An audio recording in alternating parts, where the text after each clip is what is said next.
Bom dia, boa tarde, boa noite ou até mesmo boa madrugada, porque a gente não sabe que hora você está nos assistindo.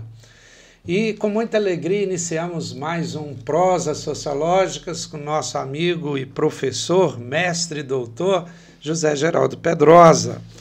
E hoje, nós vamos continuar falando de Marx Horkheimer, no episódio de hoje, entrando mais profundamente no pensamento. E retornando um pouco no que nós estudamos no primeiro episódio, se você não viu, veja ainda, o último postado no canal, que qual seria a originalidade do Horkheimer, porque aí a gente já entra direto no pensamento dele.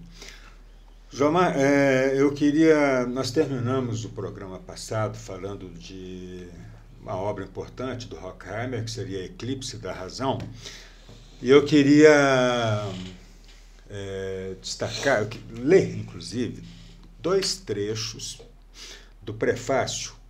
O prefácio, todo mundo sabe, é aquele texto que introduz, o pois livro, mas que obra. É escrito pelo autor. Ou de um comentador, alguém que lê o livro. Pois mas em geral, digamos assim, ele escreveu 5 ensaios, ele teria o direito de escrever um prefácio, tentando dar uma geral, unidade, Então, é um texto muito pessoal. Eu vou ler 2 trechos para a gente tentar fazer um nexo com aquela conversa que a gente começou a ter e vai ter. Qual que é o repertório conceitual do Horkheimer que ele vai utilizar para compreender esses problemas do século XX? Eu vou destacar 2 trechos do prefácio desse livro, cujo título já é uma tese, Eclipse da Razão. Não é o nascer da razão. Ao contrário, eclipse. Também não é a morte, mas eclipse. Eu vou ler, abre aspas, do prefácio. No momento em que se escreve essas palavras, sai das aspas, 1944, nós estamos ali no olho do furacão. O totalitarismo está começando a ser derrotado pela violência, os campos de concentração, a guerra, volta para as aspas. No momento em que se escreve essas palavras, os povos das nações democráticas veem-se confrontados com o problema de completar a vitória obtida pelas armas. É difícil ser visto no frankfurtiano, completar a vitória obtida pelas armas. É como se as armas tivessem serviço da democracia. Olha que retrocesso. Ele está falando da derrota do totalitarismo nazi-fascista. Volta para as aspas. Devem elaborar e pôr em prática os princípios de humanidade em nome dos quais foram feitos os sacrifícios da guerra. Ou seja, como se a guerra tivesse sido feita em torno de determinados princípios. Salvar a humanidade da destruição totalitária. Volta para as aspas.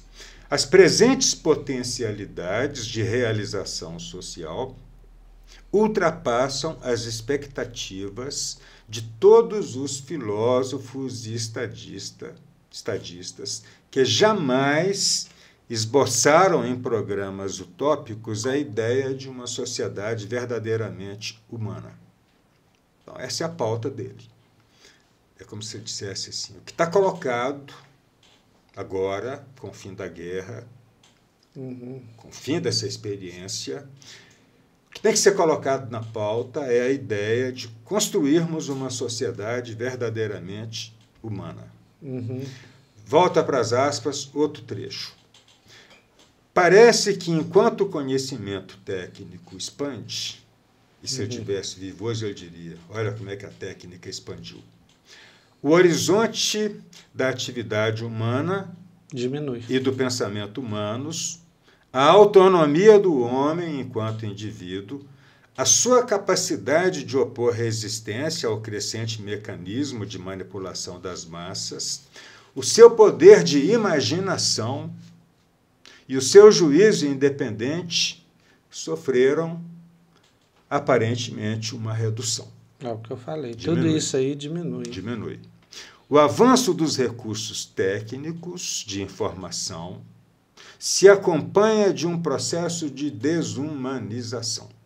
Quanto mais informação, menos humanização.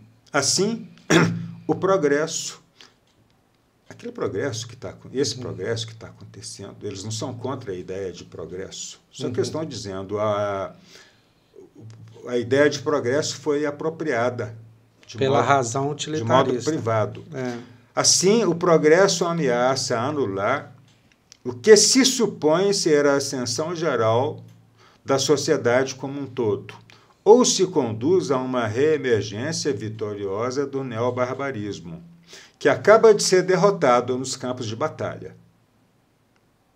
A conclusão a tirar depende, pelo menos parcialmente, da nossa capacidade, olha que tarefa que ele se coloca, da nossa capacidade de interpretar com exatidão as profundas mudanças que ora se verificam na mentalidade pública e na natureza humana.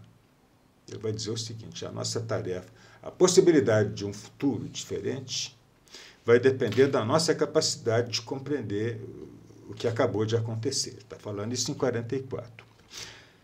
Só para a gente fazer um breve desvio, essa reflexão dele, ou seja, precisamos compreender, ele está dizendo, a tarefa da filosofia é compreender isso que aconteceu. Se não compreendermos isso que está acontecendo com a humanidade, esquece qualquer capacidade de pensarmos um futuro melhor. Eu penso, Jean-Marc, que essa reflexão que ele faz, ela sugere uma tarefa, e a gente vai fazer aqui no futuro, uma tarefa para a filosofia brasileira, uma tarefa para os pensadores sociais brasileiros, que é de verificar o que acontece com a mentalidade pública, o que acontece com a, digamos assim, a natureza da brasilidade. Ou seja, a gente tem que começar a pensar, isso já acontece, tem gente que já pensa isso, o que acontece com o Brasil no tempo presente. Por exemplo, há uma defesa pública das tiranias. Claro que isso não é majoritário, mas existem grupos expressivos fazendo uma defesa pública das tiranias, defesa de golpes de Estado. Há uma banalização da maldade e da agressividade, das armas. Está vendo? A ideia de legalizar as armas, de que todas as pessoas tenham armas, se possível, é uma espécie de, é um exemplo de banalização da maldade. A expressão bandido bom é bandido morto, ou episódio, como recentemente aconteceu em Divinópolis, se acaba com a população de rua dando 2 tiros na cabeça de cada um. Está vendo? Essa banalização da maldade, essa agressão ao meio ambiente brasileiro. Ou então as violências policiais autorizadas.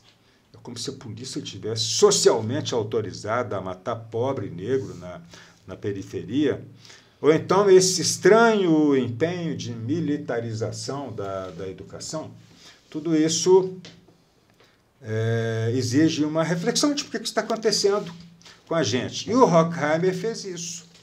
Só que, em vez de pensar sobre o Brasil, ele pensou sobre o que estava acontecendo com a Europa nesse período, o Holocausto, o totalitarismo. Então, ele vai dizer, eu tenho que mobilizar um repertório conceitual que me permita pensar isso. E ele fez isso, João, na Colômbia. Eu queria fazer um registro também sobre a Colômbia, mais uma vez, para a gente estabelecer um nexo para quando a gente começar a pensar o Brasil. A Colômbia, que é uma das instituições mais importantes do mundo, a Universidade da Colômbia, ela é a mais antiga instituição de ensino superior do estado de Nova York. Eu estou falando da Colômbia porque ele estava lá quando escreveu esse livro. A 5ª universidade mais antiga dos Estados Unidos. Fundada, olha que data interessante, 1754. 1754. A Europa ainda não tinha vivido o Iluminismo. O Iluminismo seria no 1700, no final do... ou seja, a Colômbia... E falar no Brasil não tinha nada, né? Nessa época... Olha só, a Colômbia foi criada 22 anos antes da Declaração de Independência nos Estados Unidos, de 1776. A Universidade Brasileira, ela surge de cima para baixo, surge por decreto em 1930. Nessa época aí, eu acho que o Dom João nem tinha vindo para cá, o Brasil nem existia, era colônia, veio para cá em 1808, não foi? Isso. Quer dizer, em 1808 que começou a... Em 1807 é que já vai vir o primeiro ato governamental dizendo assim, olha, você pode instalar certas coisas no Brasil, tipo algumas fábricas. Escola, não. Nós não estamos falando de universidade, era proibido, não. Escola, não. Lá nos Estados Unidos, 22 anos antes da Declaração da Independência, a Colômbia já existia. E não só a Colômbia, outras universidades já existiam. Está vendo, João? Mas nós vamos pensar isso mais na frente. Talvez esse ano ainda, quando a gente começar com os pensadores brasileiros... Que está na hora, viu? Tem gente pedindo, viu, Zé? Você põe um brasileiro aí. Mas a gente ainda tem mais algumas referências para completar esse círculo frankfurtiano. Depois a gente entra com os brasileiros. Mas olha só, João Mar, o Ministério da Educação no Brasil é de 1930. Ou seja, os Estados Unidos eram colônia e já tinha universidade. Em 1930, o Brasil já tinha mais de 100 anos de independência e estava criando a sua universidade. Dá para entender uma diferença? É uma diferença muito grande, né? Tá vendo? Isso, nós somos muito novinhos. E além de novos, Omar, a gente é muito zigue-zagueante. Vai e volta, vai e volta. A história do Brasil ela é marcada por muitos regressos, muitas regressões, muitos retrocessos. O que a gente mais tem na história da República Brasileira, e nós vamos falar disso depois, são interrupções, são golpes. Tem gente que fica defendendo o golpe, dizendo que o golpe é bom para o país. A história não mostra isso. Ou seja, cada golpe é uma regressão. É uma regressão. E nos Estados Unidos você nunca teve golpe, né? Eles estão vivendo uma experiência agora, mas a história deles... Foi a primeira tentativa, né, que foi, e não conseguiram. Exatamente. A história deles não é essa história zigue-zagueante. Mas tem um autoritário no poder, né? Vamos ver se eles vão conseguir manter a democracia depois dos 4 anos do Trump lá. Mas isso é uma história que nós vamos ver. Mas talvez eles estejam vivendo um momento de declínio. Apesar que agora o Trump pode repetir mais 4, ser eleito? Não. Não pode, não? Porque ele já está em segundo mandato, né?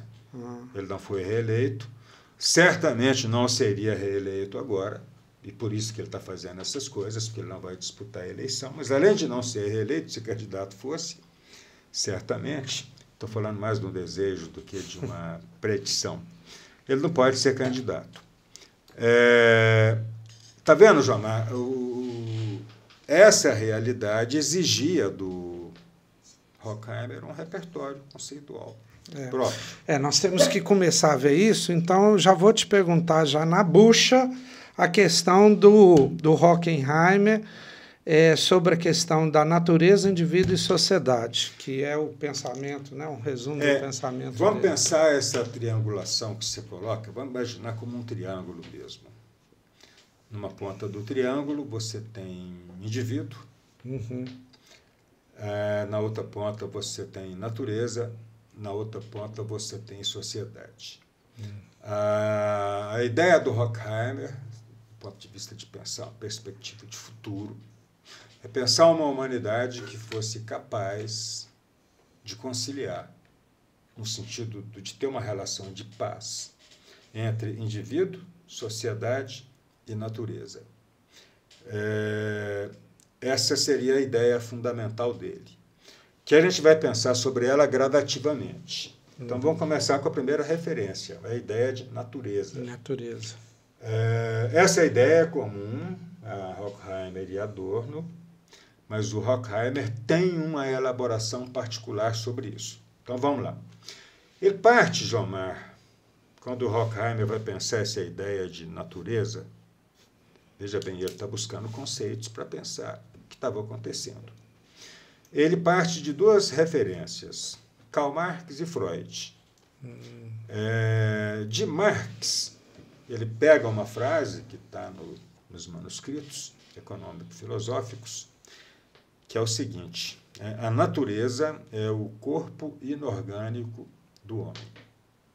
Em outras palavras, essa frase do Marx, que o Horkheimer vai pegar, está dizendo o seguinte: é como se ele dissesse assim, o lá fora faz parte do corpo do homem. Está vendo? A natureza não é só o lugar, o habitat que o homem habita. O lá fora faz parte do corpo humano. O corpo humano não existe sem o lá fora. Por exemplo, sem oxigênio, sem água. Está vendo? O corpo orgânico do homem não existe sem esse elemento externo. Isso é uma ideia que está em Marx, que os marxistas não reconhecem, mas Horkheimer vai extrair. A natureza é o corpo inorgânico do homem. E a outra referência vem do Freud, do Mal-Estar na Civilização, que Freud diz o seguinte, abre aspas, o nosso organismo corporal, está vendo? Ele vai fazer um caminho diferente do Marx. Marx começa falando, o lá fora é uma condição do aqui dentro. Freud vai dizer o seguinte, o nosso organismo corporal, ou seja, o aqui dentro, ele mesmo parte dessa natureza, o raciocínio é o mesmo, permanecerá sempre como uma estrutura passageira, com limitada capacidade de adaptação e realização. Ou seja, o corpo tem limites. E esses limites são limites naturais. Qual que é o limite mais óbvio? Data de nascimento e morte. Vamos explorar um pouco essa ideia. O que é negado nessas duas ideias que o Horkheimer vai chamar para si? O que é negado e o que é afirmado? Vamos começar pelo que é negado. Eu diria o seguinte, Jomar, primeiro, negada nessas duas expressões, ou seja, o Horkheimer está discordando da ideia de ausência de materialidade da natureza. A natureza é matéria. Com isso, ele está saindo fora da ideia de que a natureza como algo metafísico.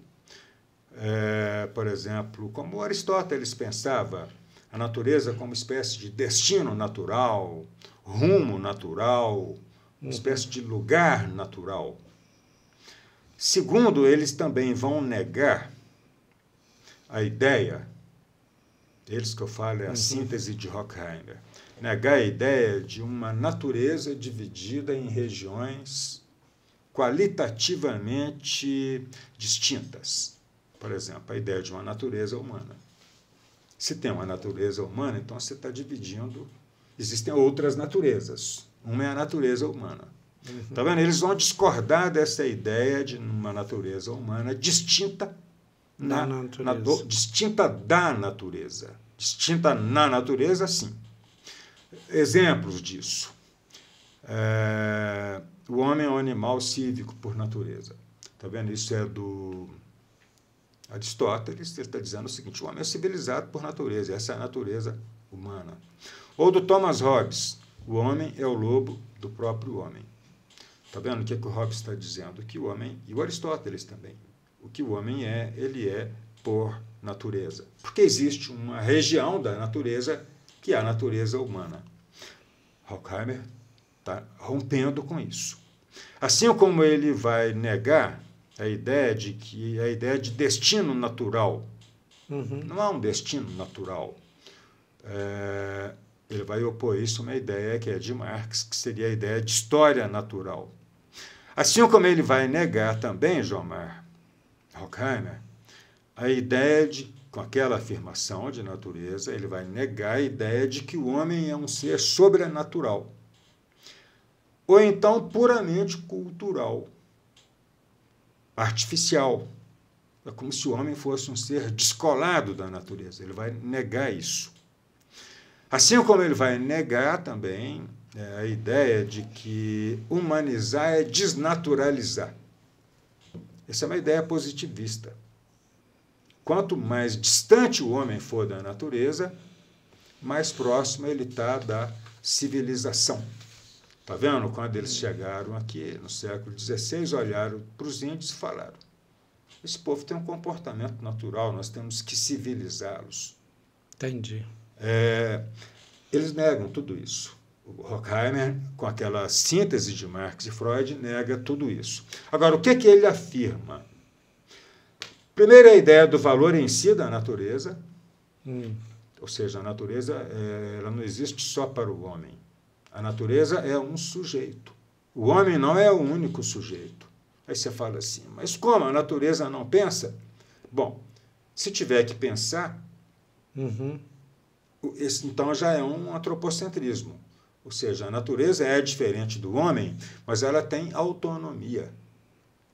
Ela existe sem o homem. Se ela tem autonomia, então ela é um sujeito. E ela é o princípio de tudo aquilo que existe. O que nos remete, mais uma vez, a Marx. De que o homem, aquela expressão que eu já falei no princípio, mas ele completaria: o homem vive da natureza, não há vida sem natureza. Ou também a natureza é o seu corpo, com o qual tem que manter-se em permanente intercâmbio para não morrer. Isso é de Marx. Afirmar que a vida física e espiritual do homem e a natureza são interdependentes significa apenas que a natureza se interrelaciona consigo mesma, já que o homem é uma parte da natureza. A síntese do Horkheimer, para explicar a emergência do totalitarismo, é que o homem se afastou da natureza. Então, o projeto de humanidade que a gente tem que pensar é de uma humanidade que fosse capaz de se reconciliar com a natureza. Abrir mão da ideia de dominação da natureza. Abrir mão da ideia da obsessão de dominar a natureza. Claro, sem aceitar ser dominado pela natureza. Mas abolir a ideia de dominação. Pensar uma relação da natureza que fosse diferente, Jomar. O Leon Tolstói tem um poema que ele diz o seguinte: há quem olha para o bosque só veja lenha para queimar. Quer dizer, a ideia da natureza. Quem olha para o bosque só vê lenha para queimar, não viu o bosque. Só como matéria-prima, né? Que quem é o olha para a pensamento natureza principal. E vê matéria-prima, não vê a natureza. Isso é uma objetalização da natureza. Horkheimer vai dizer, temos que reinventar esse conceito da natureza. Para ter uma outra relação com ela. Zé, muito interessante, muito profundo. Eu acho que a gente vai ter que voltar para debater mais isso, conversar mais sobre a natureza. E ainda falta a questão do indivíduo, da sociedade, que a gente vai ter que avaliar. Mas, infelizmente, nosso tempo está chegando, né? A gente não quer deixar um programa muito grande também, e a gente vai voltar. Lembrando que o nosso programa Prosas Sociológicas é um projeto patrocinado pelo GEC, Grupo Educação, Ética e Cidadania, e que a gente conta muito com vocês que gostam desses temas para dar o like no projeto nosso aí e compartilhar se vocês gostam desses assuntos. E finalizando o seguinte, é um projeto que no mínimo 3 anos de existência, e nós estamos na primeira fase desse projeto, que é o estudo dos principais pensadores da área de sociologia, para a gente poder compreender um pouco mais da natureza, da sociedade e de nós próprios. Indivíduos, povo, massa, proletariados. Então, quer dizer, em cada tempo, em cada século, né, a gente, de acordo com as condições, vamos sendo estudados, né, conceituados de uma forma diferente. Queremos agradecer vocês que nos acompanharam até agora e Semana que vem tem mais Hockenheim e outros conceitos.